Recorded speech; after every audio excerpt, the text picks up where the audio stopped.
Hey everyone, this video will hopefully clear up some confusion people have been having with how to cut out sheet metal with the fiber laser.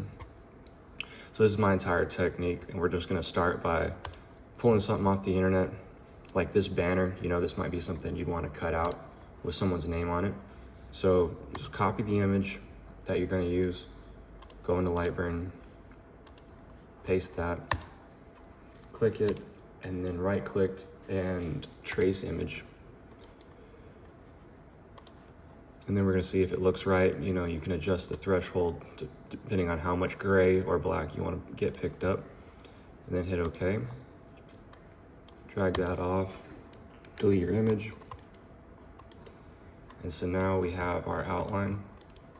And let's say we wanted to put some text on there.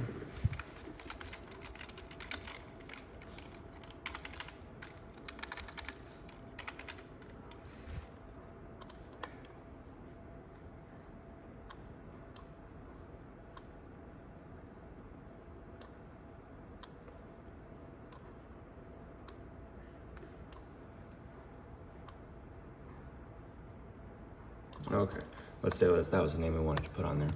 So I'm going to show you not just how to cut out whatever it is you want cut out, but also how to engrave it first. So you can engrave the design and then cut it out. So the first thing to do is to offset this. Here is the rule.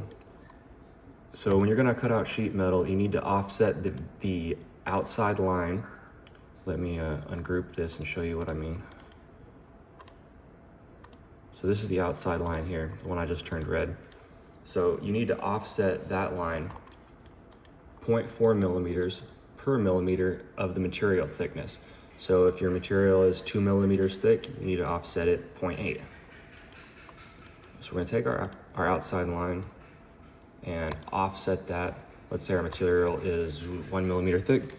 So we'll go 0.4, and we're going to offset outward. Hit OK. Now we have this offset line. And the reason you need that is so that I'm using flood fill to cut the material out, meaning you need to actually be able to fill this space rather than it just being a single line. Some people use one single line and wobble to cut it out, but I've actually had much better results with this technique that I was taught. So watch when we turn on fill mode. So when you offset, you can see that you've created this, basically this place where the laser can fill it, and then it'll follow that path and cut it out. I'll also make more sense in just a second. All right, so now that we offset it, we need to do the engraving. And of course, you'd have your laser in focus, have this lined up where you want to cut it, have it sized correctly and all that. But once you have that done, you can take the original line, this one right here, this was our original outside line.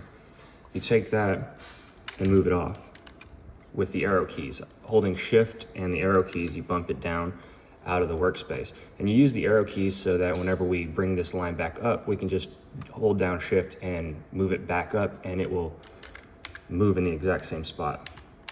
This is a good habit to get into. All right, so when we go to fill mode, we can see exactly what's being cut here. And so this would be engraving it. This would engrave what we wanted. And you would just use like your regular deep engrave settings for that. And then once you have that, you know, run it however many passes to get the depth you want.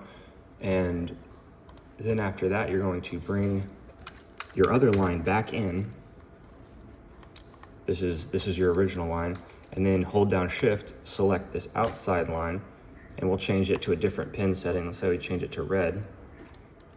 And then you're going to use these two to cut it out. You've only got the red selected. We're not worried about the inner part anymore.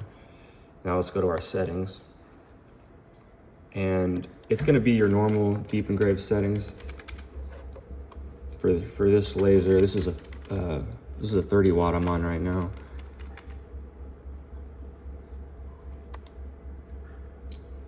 Turn on auto rotate, like 17 degrees. Have it run like 2 passes, and then you got a cleaning pass too, but the main thing is to have flood fill on. And flood fill is gonna make it so that the laser basically runs on like in a racetrack around the area you're cutting out. Otherwise, it's gonna be scanning across there, and you're gonna have a lot of air time, basically where the laser is not cutting, but traveling between cutting. Whereas you turn flood fill on, it's going to be cutting the entire time and going in a circle around this, and will cut it much faster. And you can go here, hit the plus button, and add a cleanup pass. So, you know, put in your cleanup pass settings here.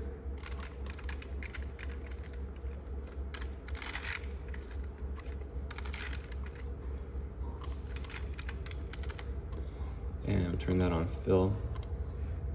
Anyway, fill out your settings how you normally would. So then you're running like you can have 2 or 3 passes of your deep engrave settings with flood fill on, followed by 1 pass of your cleanup pass, and make sure you have flood fill on there as well.